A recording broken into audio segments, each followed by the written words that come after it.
Olá, queridos, graça e paz, mais uma vez juntos para compartilharmos a palavra de Deus.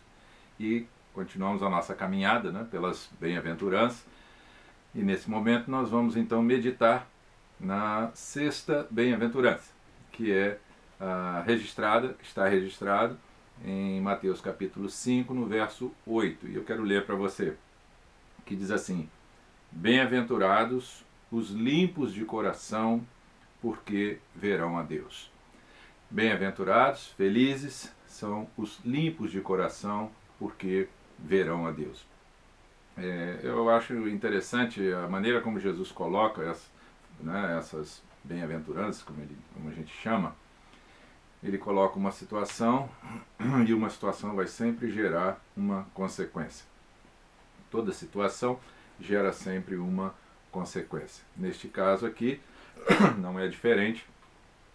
Quando a gente se propõe a viver a nossa vida bem de acordo com a palavra de Deus, as consequências serão muito boas. Quando a gente se propõe a viver a nossa vida completamente alheia à vontade de Deus, conforme a sua palavra, as consequências serão trágicas na nossa vida. Então, para toda ação há sempre uma reação e para todo ato há sempre uma consequência. Então a gente, quando olha para essas bem-aventuranças e vê como Jesus coloca, felizes são aqueles que fazem tais coisas, porque eles vão alcançar outras tais coisas. Então são as consequências, E é o tipo da situação que a gente não precisa baganhar com Deus. Eu vou ser assim porque Deus vai me dar isso. Não é esse tipo de pensamento. Mas é o pensamento assim: se eu sou assim, eu vou receber isso em troca, naturalmente. Esse é o pensamento, essa é a maneira como Jesus coloca na palavra, que felizes são os mansos, felizes são os misericordiosos, e aí virão sempre as consequências. E neste nosso caso hoje, felizes são aqueles que têm o coração puro, são limpos de coração, porque eles verão a Deus. Mas eu começo pensando aqui com você é o seguinte: quando a gente fala no coração, não é esse órgão que você tem no peito, que eu tenho no peito, embora que esse termo coração, usado largamente para identificar nossas intenções, tem tudo a ver com o coração, o órgão, o coração, porque os mais antigos acreditavam que a vida estava registrada aqui, neste órgão, porque era aqui que eles sentiam bater, podiam ouvir, e quando isso aqui parava, parou a vida. Então essa era a atribuição que foi dando e tal, e ao longo do tempo isso foi se tornando uma linguagem assim, eu diria até poética, de que o amor está no coração, qualquer sentimento está no coração, embora a gente saiba que tudo tem muito a ver com a nossa mente, com a nossa consciência, com a nossa maneira de pensar, de agir, de reagir, tudo bem encaminhado aqui dentro na nossa cabeça, nada a ver com o peito. Mas nós vamos usar essa linguagem coração, vamos continuar usando, porque ela está registrada aqui nessa bem-aventurança, os limpos de coração. O que seria isso então? Como eu já disse, o coração ele é visto de uma maneira como identificando o nosso íntimo. Okay? Tudo aquilo que venha, digamos assim, de dentro para fora, um sentimento, uma emoção e tal, ele é visto como se a gente sentisse isso no coração e o coração registrasse isso. Então há várias passagens na Bíblia muito interessantes que registram, por exemplo, o coração guardando sentimentos, guardando sentimentos. Aí Paulo, por exemplo, diz assim: tenho grande tristeza e constante angústia em meu coração. São sentimentos. Sobre vontade. Em 1 Coríntios 4, 5, Paulo diz assim: portanto, não julguem nada antes da hora devida. Espere até que o Senhor venha. Ele trará à luz o que está oculto nas trevas e manifestará as intenções do coração. Intenções são vontades. Sobre o intelecto, Paulo diz assim: Mas a justiça que vem da fé diz: não diga em seu coração, quem subirá aos céus? Isto é, a fazer Cristo descer. Então, aí está algumas características, né? Há outras também que a gente pode mencionar. Eu tenho anotado aqui, eu posso ler para você sobre outros sentidos que são dados à palavra coração, como o homem interior, ou o espírito, a alma. Na verdade, tudo que vamos tratar nesse instante, então, tem a ver com o nosso íntimo, com aquilo que é muito pessoal, com aquilo que é nossa intenção, nossa vontade, nossos desejos. Então, tudo que vamos comentar aqui, falar à luz da palavra de Deus, ou que tenha a ver com a sua vivência pessoal, no seu dia a dia, como nós já falamos, que as bem-aventuranças têm a ver com a nossa conduta social, né? Baseada na nossa espiritualidade. Então, tudo aquilo que a gente propõe realizar, fazer, a gente deseja, é visto como que vindo do nosso íntimo, do íntimo da nossa alma. Né? A Bíblia também vai dizer que é um lugar onde há maldade, né? Sobre as nossas intenções. Nós temos más intenções também. Né? Quando a gente deseja o mal de alguém, quando o indivíduo odeia alguém, isso é visto como que um coração duro, um coração sujo, não limpo, né? Como propõe a bem-aventurança. Um coração amargurado, é um coração sujo, um coração ressentido. Tudo isso tem a ver com os nossos sentimentos do nosso íntimo. E agora, a coisa mais bonita assim mostrada na Bíblia é que o coração também é visto aquele lugar onde o Espírito Santo age. Você certamente, né, ouve constantemente a gente dizer isso nas pregações na hora de um apelo. Entregue o seu coração para Jesus. Permita que o Espírito Santo entre no seu coração. Ou seja, deixe que ele entre em você, no seu íntimo. Né? O convite é para que Jesus entre no seu íntimo e tome conta do seu espírito e salve a sua alma. Que o Espírito Santo habite em você, no seu íntimo, para gerir suas intenções, seus sentimentos. Então a Bíblia vai dizer uma coisa muito interessante. E a esperança não nos decepciona, porque Deus derramou o seu amor em nossos corações, por meio do Espírito Santo que Ele nos concedeu. Então, quando a gente passa a seguir a Jesus, quando a gente recebe a mensagem do Evangelho e passa a seguir a Jesus, a gente então tem o Espírito Santo vindo habitar em nós. E é Ele então que deve gerir, né, como eu já disse, toda a nossa vontade, nossos desejos, nossos sentimentos, todas as nossas intenções, enfim. E a palavra diz então que Deus derramou o seu amor em nossos corações, ou seja, Ele derramou sobre nós, para que nós intimamente aceitássemos isso como uma realidade na nossa vida. Então, aqueles que ainda não experimentaram o amor de Deus, né, nessa linguagem bíblica, a gente diria assim, porque ainda não abriu o coração, porque não cedeu espaço no coração para que o Espírito Santo viesse habitar. Mas Jesus então fala dos limpos de coração. O que é ser limpo de coração?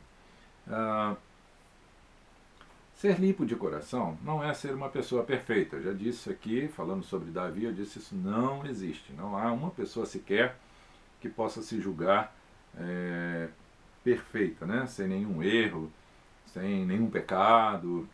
Não há. Então, ser limpo de coração não é uma pessoa perfeita, sem pecado.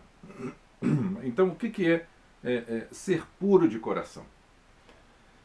Biblicamente, ser puro de coração é ser simples espiritualmente. É viver a simplicidade do Evangelho. Há muita gente que gosta de complicar o Evangelho, enchendo o Evangelho de regras, de muitos não podes, mas há uma simplicidade no Evangelho que a gente precisa conhecer e experimentar. E a gente faz isso no nosso dia a dia. A gente vive o Evangelho de uma forma natural no nosso dia a dia. A gente não precisa estancar momentos para dizer assim, quando eu estou na igreja eu estou sendo espiritual, na rua não. Não pode ser assim. Ah, quando eu estou parando para ouvir um sermão ou para cultuar, eu estou sendo espiritual. Se eu estou no meu trabalho, eu não sou. Não é assim.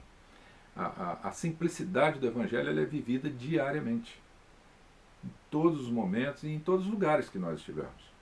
Então, uma pessoa limpa de coração é aquela que intencionalmente vive a simplicidade do Evangelho, a naturalidade do Evangelho. É olhar para determinada coisa e assim, isso não tem a ver com a palavra de Deus. Pronto, não precisa nem chegar perto.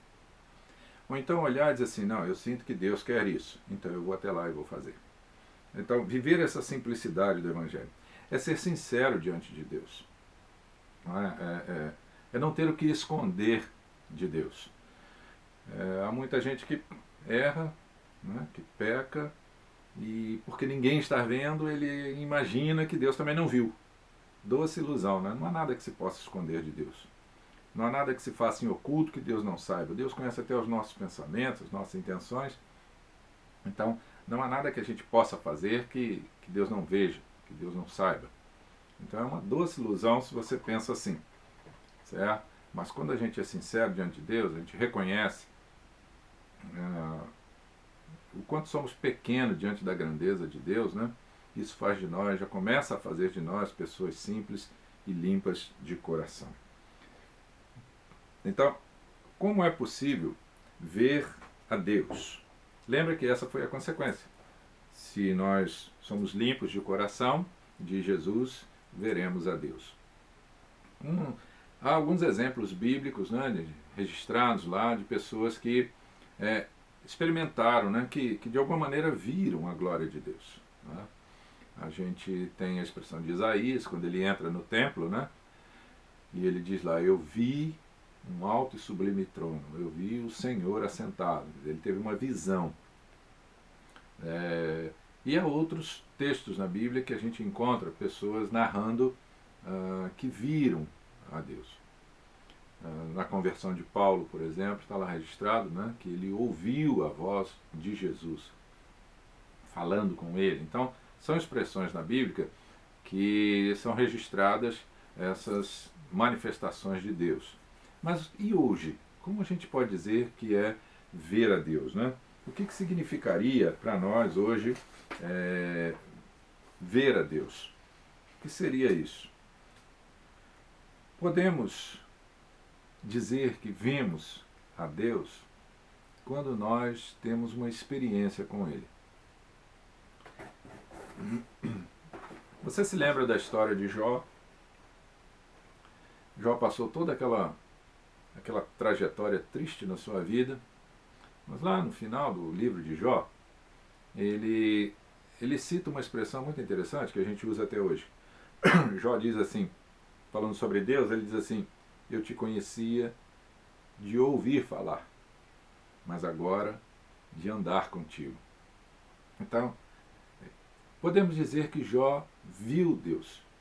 Ele percebeu a presença de Deus, a ação de Deus naquela trajetória triste pela qual ele estava passando. Com todas as perdas, com todo o sofrimento e depois com toda a recuperação. Jó então vai confirmar que ele agora sabia exatamente quem era Deus, como Deus agia na sua vida. Essa é a maneira que nós temos hoje de ver Deus. À medida em que nós vivenciamos o Evangelho com simplicidade, nós vamos percebendo também o quanto Deus vai agindo na nossa vida, o quanto Ele vai fazendo na nossa vida, o como Ele vai nos usando, como Ele vai nos respondendo pelo sim ou pelo não.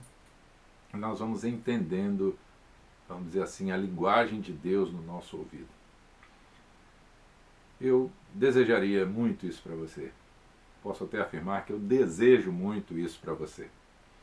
Que você tenha uma vida de simplicidade no Evangelho. Que você tenha o seu coração limpo, para que nessas suas experiências você possa de fato ver Deus agindo na sua vida. Para que você possa ver Deus agindo na vida da sua família. E eu quero então terminar usando aqui algumas expressões bíblicas. Porque uma vez é a gente ter o coração, outra coisa é manter-se. Para manter-se limpo de coração, reconheça, primeiramente, que a sua vida foi lavada pelo sangue de Cristo. Lembramos isso sempre nas ceias que nós participamos. Então, lembre isso todo dia. Eu fui lavado, eu tive a minha vida, o meu coração lavado pelo sangue de Cristo. Outra coisa, mantenha-se firme no Espírito Santo, crendo no seu poder. Não faça nada sem antes orar. Não tome uma decisão sequer sem antes orar. Não faça nenhuma escolha sem antes orar e entender a vontade de Deus pelo Espírito Santo na sua vida. E por último, é caminhar pela palavra de Deus. A Bíblia, a palavra de Deus. Ela que, segundo o salmista, né, é luz para o nosso caminho. Ela é que dá toda a nossa direção na vontade de Deus, nos pensamentos de Deus, tudo que está registrado aqui. A Bíblia de fato é a palavra de Deus. Creia nisso e caminhe por ela. E assim você estará, eu diria, cada vez mais limpando e purificando o seu coração. Suas intenções, sua vontade, seus desejos estarão cada vez mais sendo limpos pela vontade do Espírito Santo. Querido, que Deus abençoe muito você. Que Deus continue fortalecendo você e te ajudando nesta caminhada, nesse crescimento pessoal para, não diria ser perfeito, mas nessa caminhada pessoal para ser cada vez mais consagrado ao Senhor e limpo de coração. Deus abençoe você. Deus abençoe muito a sua família. Amém.